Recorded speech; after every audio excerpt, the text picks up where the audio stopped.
Olá, seja bem-vindo a mais um Encontro com a Palavra. Pegue a sua Bíblia e junte-se a nós para mais um estudo versículo por versículo do Evangelho de João.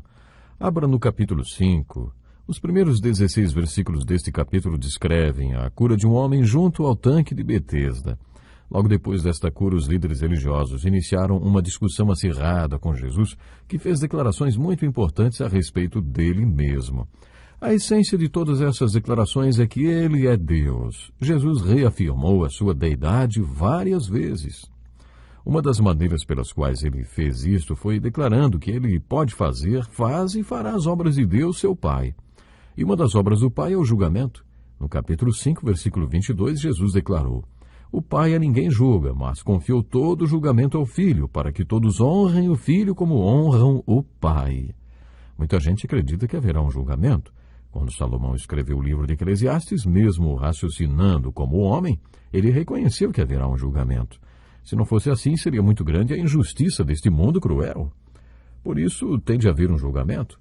Haverá um julgamento. Além de crer nesse julgamento, Jesus declara que o Pai não julga ninguém, mas deu esta responsabilidade ao Filho, Jesus. Imagine um homem de pé na praça, dizendo assim: "Todos os seres humanos serão julgados por mim. Por isso todos devem honrar o Filho, ou eu mesmo, assim como honram o Pai." Jesus continuou dizendo: "Aquele que não honra o Filho também não honra o Pai que o enviou." Dá para entender por que no final do capítulo 8 alguns pegaram pedras para jogar em Jesus, não é? Eles queriam apedrejá-lo por blasfêmia. E se essas declarações não fossem verdadeiras, seriam uma grande blasfêmia, não é mesmo? Como alguém pode acreditar na inspiração divina das Escrituras e não crer na deidade de Jesus Cristo? O fato é que Jesus Cristo era Deus e não apenas um grande mestre ou líder. Ele era quem dizia que era. A palavra era Deus. Jesus era Deus de todas essas maneiras maravilhosas, e era isto que ele estava dizendo nesse trecho das Escrituras. No capítulo 4 do Apocalipse, lemos sobre uma porta que se abre para o céu, de onde avistamos um trono.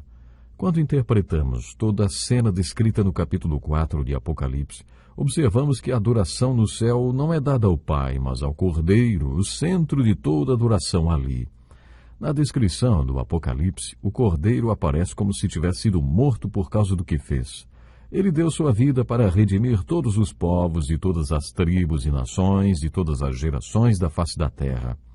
O Apocalipse apresenta esta verdade através de uma simbologia muito bonita. Do capítulo 5 ao 8 de João, Jesus apresenta esta mesma verdade.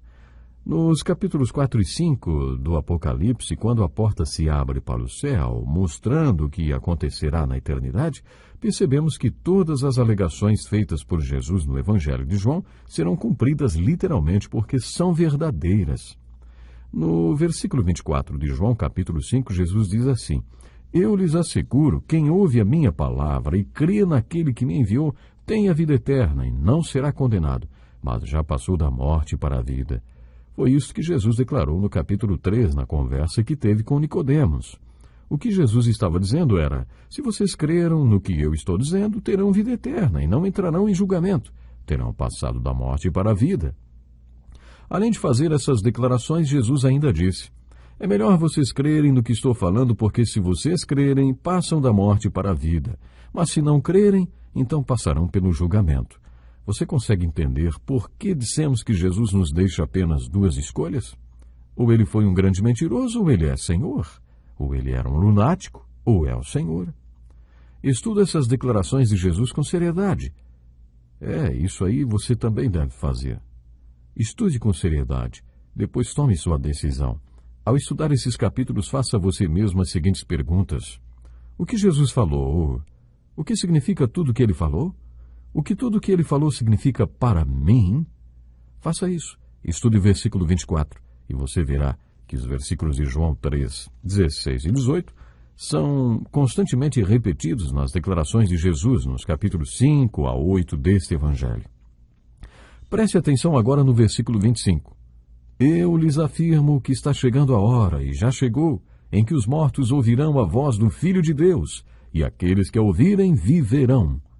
Neste versículo, Jesus está falando sobre a ressurreição que acontecerá por ocasião da sua segunda vinda. Ele já tinha declarado que o Pai tinha poder para ressuscitar os mortos e que tinha dado este poder ao Filho. Agora Jesus estava dizendo: quando chegar o dia da ressurreição, os mortos ouvirão a voz do Filho, se referindo à sua própria voz, e aqueles que ouvirem viverão, como Lázaro, no capítulo 11 deste Evangelho. Nos versículos 26 a 29, lemos: Pois, da mesma forma como o Pai tem vida em si mesmo, ele concedeu ao Filho ter vida em si mesmo, e deu-lhe autoridade para julgar, porque é o Filho do homem. Não fiquem admirados com isto, pois está chegando a hora em que todos os que estiverem nos túmulos ouvirão a sua voz e sairão. Os que fizeram o bem ressuscitarão para a vida, e os que fizeram o mal ressuscitarão para serem condenados. Essas declarações de Jesus correspondem à mensagem do capítulo 3. A questão é que o Evangelho é uma moeda com dois lados. Um lado da moeda é: os que creem são salvos porque creram. O outro lado é: aqueles que não creem estão condenados porque não creram. Quando você examina as declarações de Jesus, deve se perguntar: será que eu creio em tudo isto que Jesus está declarando? Acompanhe comigo a leitura do versículo 30. Diz assim: Por mim mesmo nada posso fazer. Eu julgo apenas conforme ouço, e o meu julgamento é justo, pois não procuro agradar a mim mesmo, mas aquele que me enviou. O Filho trabalhava em sintonia com Deus, o Pai. Tudo que o Pai mandava fazer, ele fazia. O Pai o capacitou para fazer tudo o que ele fazia. Os dois eram um. Eu e o Pai somos um, Jesus afirmou no capítulo 10, fazendo-se igual ao Pai. Depois de examinar e peneirar o que significa as palavras de Jesus, então chegamos ao ensino da Trindade. Não é fácil entendê-lo, mas o Evangelho de João revela Deus e Cristo e a Trindade, e é por esta doutrina que conduziremos esse estudo. A partir do versículo 31 do capítulo 5, teremos outra tarefa. Gosto de dar tarefas para você, não é mesmo? Eu gosto de dar tarefas. É bom estabelecermos objetivos quando estudamos as Escrituras. Se não procurarmos nada na Bíblia, é bem provável que não encontraremos nada mesmo. Mas se você tiver um objetivo e uma busca, vontade de aprender, com certeza encontrará o que está procurando. Começando no capítulo 5, versículo 30 até o versículo 47, observamos que Jesus estava prevendo a resistência daqueles líderes religiosos. Talvez você consiga até imaginar a incredulidade deles em seus olhos e na sua linguagem corporal. Talvez alguns já estivessem procurando pedras para atirar em Jesus. Por isso Jesus foi categórico: vocês não acreditam em mim. Eu sei que vocês estão dizendo que não existe evidência que prove o que estou falando. Essa descrença de vocês não é porque não existem evidências. Se vocês realmente quisessem alguma evidência, encontrariam muitas. Tudo que falei é baseado em evidências. Por exemplo, o testemunho de João Batista. Muitos daqueles líderes religiosos tinham muito respeito por João Batista. Por isso Jesus disse: se testifico acerca de mim mesmo, o meu testemunho não é válido. Há outro que testemunha em meu favor, e sei que o seu testemunho a meu respeito é válido. Vocês enviaram representantes a João e ele testemunhou da verdade. Não que eu busque testemunho humano, mas menciono isso para que vocês sejam salvos. João era uma candeia que queimava e irradiava luz, e durante certo tempo vocês quiseram alegrar-se com a sua luz. Jesus estava dizendo que se eles realmente queriam uma evidência para tudo o que ele estava dizendo, deveriam se voltar para o testemunho de João Batista.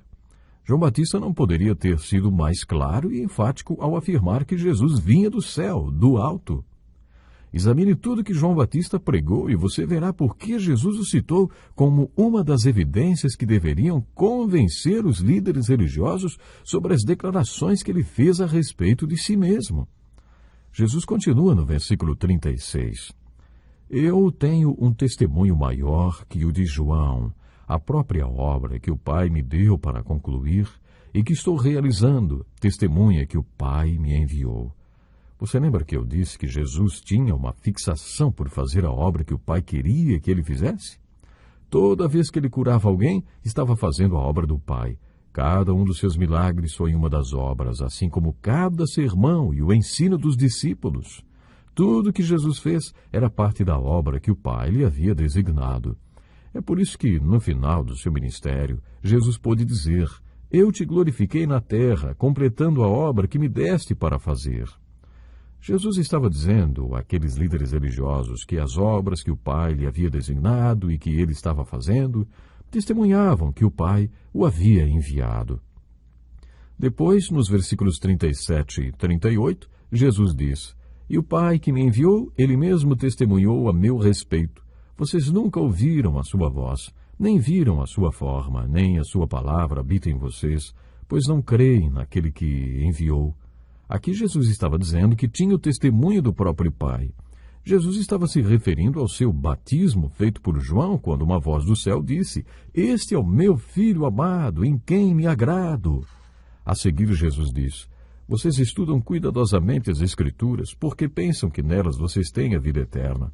E são as Escrituras que testemunham a meu respeito. Contudo, vocês não querem vir a mim para terem vida. Neste versículo, Jesus estava dizendo aos líderes religiosos: Vocês são os especialistas da Bíblia. Os fariseus tinham de memorizar os 5 primeiros livros da Bíblia. A maioria dos crentes que conheço nunca conseguiu ler o livro de Levítico até o fim, quanto mais decorá-lo. Mas os fariseus não só liam e entendiam estes 5 livros, como também os memorizavam, inclusive o livro de Levítico. Eles eram doutores da Bíblia. E Jesus lhes disse: Vocês acham que só porque estudam tanto as Escrituras vão ter a vida eterna? Mas vocês não têm a vida eterna porque vocês não querem vir até mim para obtê-la. Jesus lhes disse: E são as Escrituras que testemunham a meu respeito. Contudo, vocês não querem vir a mim para terem vida. Em outras palavras, ele estava falando: Vocês não vêm a mim, não é por falta de evidência. Vocês não creem porque não querem crer. Vocês não vêm a mim porque não querem vir. Jesus estava dizendo que a fé não é uma questão de conscientização intelectual, nem de lógica. A fé é uma questão de querer. Vocês não querem vir a mim para terem vida. Tenho que parar por aqui, mas nós temos muito ainda que aprender com cada versículo do Evangelho de João. Eu espero você para o próximo programa. Até lá. Este é um estudo escrito pelo Dr. Dick Woodward, na voz do pastor Edson Bruno.